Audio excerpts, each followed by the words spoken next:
दोस्तों, आज की इस वीडियो में हम आपको एक लड़की की शादी की पहली रात का सच्चा वाकया बताने वाले हैं कि जब उस लड़की की शादी वाली रात आई यानी सुहाग रात आई तो अचानक कमरे में दूल्हा बदल कर आ गया। दूल्हे की जगह एक दूसरा लड़का कमरे में दाखिल हुआ। उसके बाद उस लड़के ने दुल्हन के साथ क्या किया आज हम आपको वीडियो में बताएंगे, इसलिए कहीं जाइएगा मत।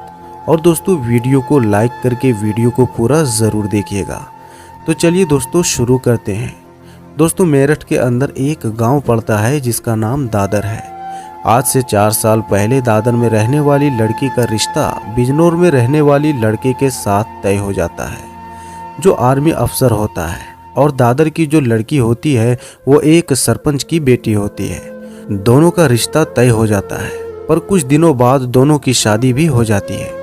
बेटी की शादी में सरपंच जी यानी प्रधान जी बहुत ही ज़्यादा खर्च करते हैं। इसके बाद वो लड़की विदा होकर अपने ससुराल आ जाती है। शादी की पहली रात लड़की सज संवर कर दुल्हन के कमरे में बैठी होती है, लेकिन जो दूल्हा होता है, जो आर्मी अफसर होता है, वो दुल्हन के कमरे में नहीं जाता, बल्कि उसकी जगह एक दूसरा लड़का जो एक पैर से अपाहिज होता है, जो एक पैर से लंगड़ा होता है, वो लड़खड़ाता हुआ दुल्हन के कमरे में दाखिल होता है। जैसे ही वो अपाहिज लड़का कमरे में दाखिल हुआ तो उसको देखकर दुल्हन एकदम से हैरान हो जाती है, क्योंकि वो लड़की समझ जाती है कि ये लड़का तो मेरा शौहर नहीं है, मेरा निकाह तो उसके साथ नहीं हुआ था। ये देखकर वो लड़की चौंक जाती है। इतने में वो अपाहिज लड़का दरवाज़ा बंद करके कुंडी लगा देता है। ये देखकर तो दुल्हन एक बार तो बहुत डर जाती है, मगर फिर हिम्मत करके वो खड़ी हो जाती है, कमरे में इधर उधर देखने लगती है। इतने में उसको वहाँ पर एक खंजर नजर आता है। वो उसको हाथ में लेकर उस लड़के से बोलती है कि खबरदार, अगर मेरे पास आने की कोशिश की, जहाँ हो वहाँ खड़े रहना। अगर तुमने मेरी तरफ एक कदम भी बढ़ाने की कोशिश की तो इस खंजर से मैं खुद को मार लूंगी या मैं तुम्हारा कत्ल कर दूंगी। ये देखकर लड़का वहीं पर खड़ा रहता है। अब वो लड़की अपने हाथ में उस खंजर को लिए हुए ऐसे ही गुजार देती है और वो अपाहिज लड़का पूरी रात उस लड़की के पास नहीं जा पाता। उसके बाद सुबह होती है, लड़की दरवाजे की कुंडी खोलती है और सीधे बाथरूम में चली जाती है और वहां जाकर अपने बाप को फ़ोन लगाती है और रोने लगती है और कहती है कि अब्बू, हमारे साथ बहुत गलत हो गया। इन लोगों ने हमारे साथ बहुत बड़ा धोखा किया है।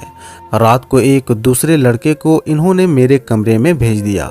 ये सुनकर लड़की के बाप को बहुत ज़्यादा गुस्सा आया और पूछने लगा, बेटी, कहीं तुमने इज्जत को दाग तो नहीं लगने दिया? तो बेटी बोली, नहीं अब्बू, मैं पूरी रात अपनी इज्जत की रखवाली खुद करती रही, अपनी जान हथेली पर रख कर उसको अपने पास नहीं आने दिया। लड़की के बाप कहता है कि बेटी, मुझे तुम पर नाज है, तुम चिंता मत करो, मैं अभी आता हूँ।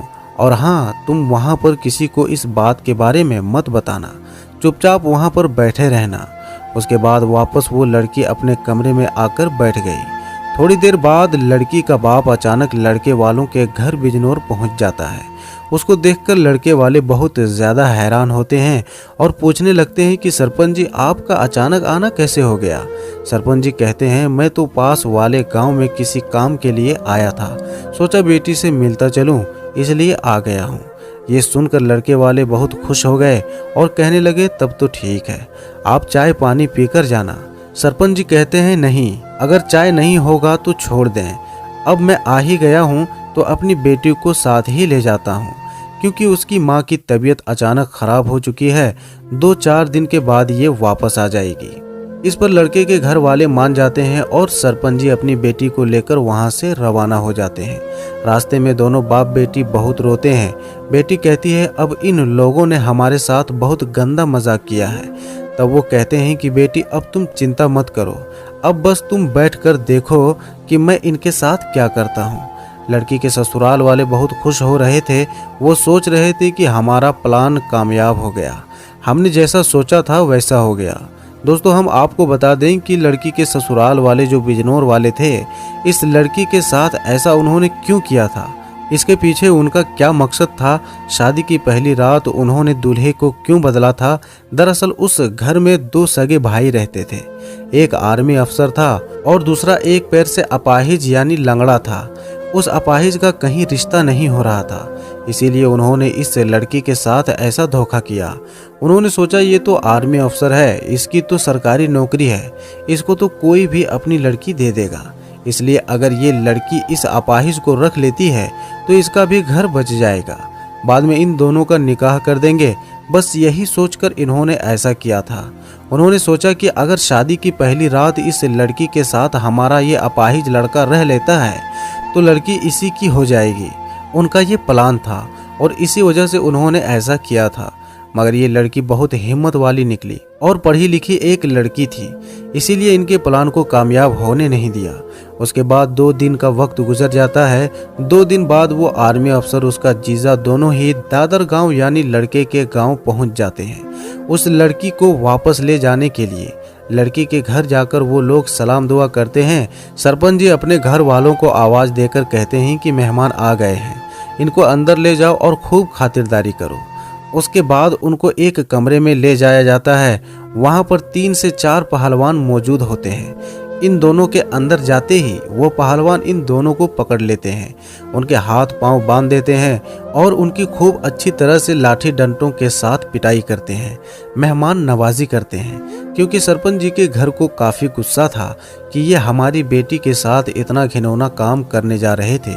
इसके बाद दोस्तों 2 दिन तक इन लोगों को खूब मारा पीटा गया। इधर लड़की के ससुराल वाले इनके बारे में सोचकर परेशान हो जाते हैं कि अभी तक वो लोग वापस क्यों नहीं आए।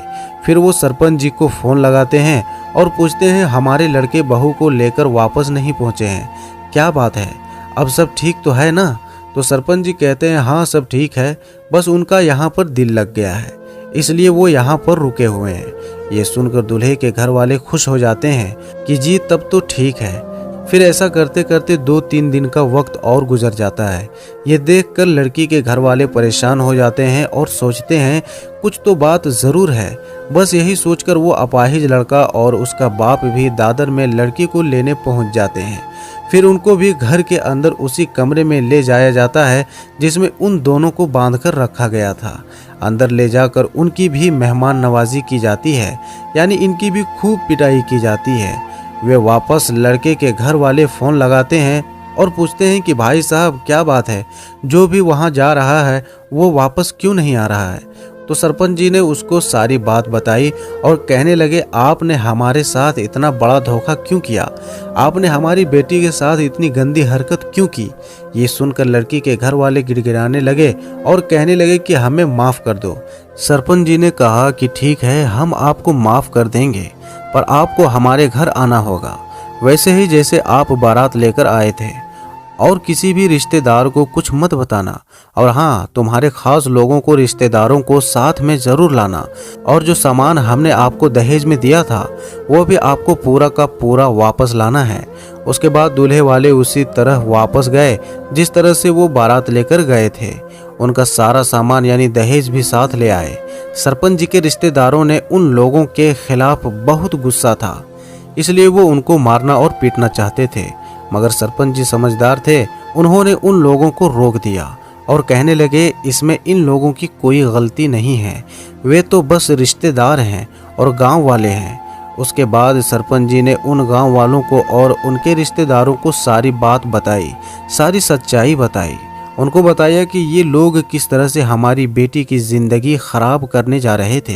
ये सुनकर उन लोगों को बहुत ज़्यादा गुस्सा आया और उन लोगों ने भी उन्हें खूब खरी खोटी सुना दी और समाज से बेदखल कर दिया, उनका हुक्का पानी बंद करवा दिया। फिर उसके बाद सरपंच ने पुलिस को फ़ोन किया और तीनों को यानी बाप को, आर्मी ऑफिसर को और उस अपाहिज लड़के को पुलिस के हवाले कर दिया। इसीलिए कहते हैं दोस्तों जैसी करनी वैसी भरनी। प्यारे दोस्तों अगर ये वीडियो आपको पसंद आई हो तो इस वीडियो को ज़्यादा से ज़्यादा अपने दोस्तों में ज़रूर शेयर करें और इस वीडियो को लाइक करना बिल्कुल ना भूलें। और अगर हमारे चैनल को अभी तक आपने सब्सक्राइब नहीं किया है तो चैनल को ज़रूर सब्सक्राइब कर लें और बगल में बेल आइकन बटन है उसे भी ज़रूर दबा दें ताकि आने वाली हर न्यू वीडियो की नोटिफिकेशन आप तक वक्त पर पहुंचती रहे। तो दोस्तों फिर मिलेंगे एक और नई वीडियो के साथ, तब तक के लिए अस्सलामु अलैकुम, अल्लाह हाफिज़।